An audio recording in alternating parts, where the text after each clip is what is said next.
You're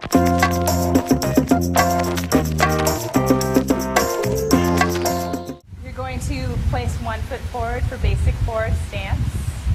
You're going to have a bend to your knee. You're going to make sure that your tailbone is tucked. So just a note for awareness, sometimes new hoopers start off doing this. If you stick your tailbone out, the hoop will fall. Tuck your tail, bend your knees, keep your chest and your head up. From there, place the hoop on your lower spine, and you're going to practice rocking front and back, front and back, front and back. So I liken this to double dutch. Before you're actually in there jumping, you're trying to get in. You're waiting for that rhythm to find the opening. So that's the movement when you're hooping. Give yourself your hoop a spin, and then start to move front and back, finding that rhythm again. So for new hoopers, you might find your rhythm by exaggerating your movements like this. And for hoopers with more experience, it may look like you're barely even moving. If you're new with this practice, exaggerate. Okay. So some refinements. For a basic forward stance, you're going to transfer your weight front and back. Most of us think when we start to hoop, it's a circle. It's very intuitive to think it's a circle.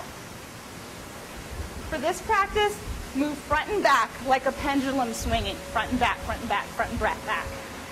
If your left foot is forward, press forward into your left power point, which is right here.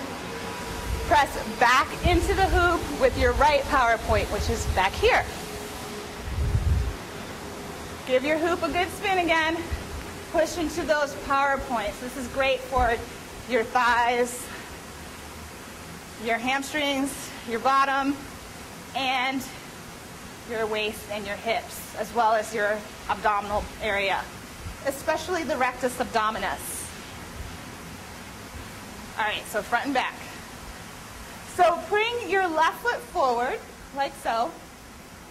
And for digestive health, we're going to push into that left power point with some extra energy, because this is the evacuation side. This is the exit side on the left side of your abdomen. So we want to bring some attention, energy, and mobility to the exit of the descending colon. We want to start to warm up muscles in that area, softening them, and maybe breaking up any adhesions, any knots.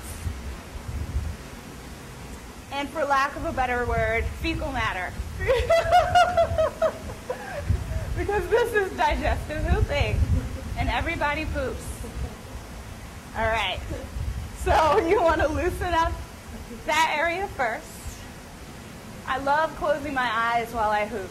So close your eyes, feel the hoop going over your body, bring special attention to that left side, and whatever you're letting go, figuratively or literally. Good. And then step your right foot forward, bend your knees, and now your power points have shifted.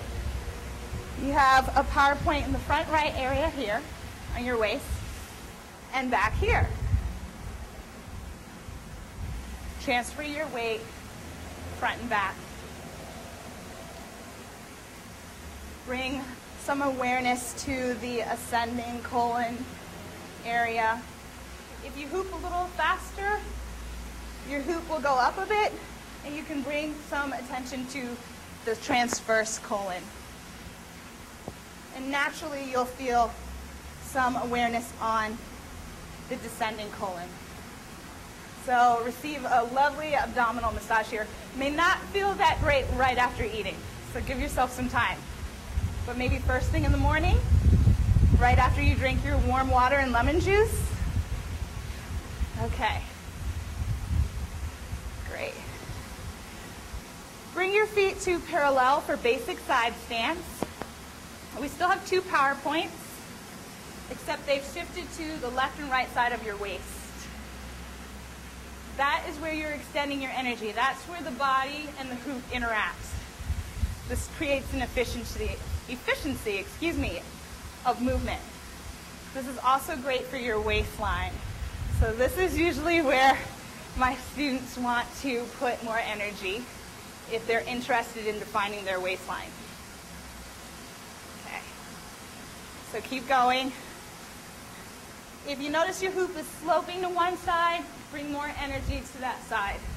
It's the same thing here. If your hoop is floating or angling down, bring more energy to your front power points. If it's sloping in the back, bring more energy to your back power points. Just put energy into it.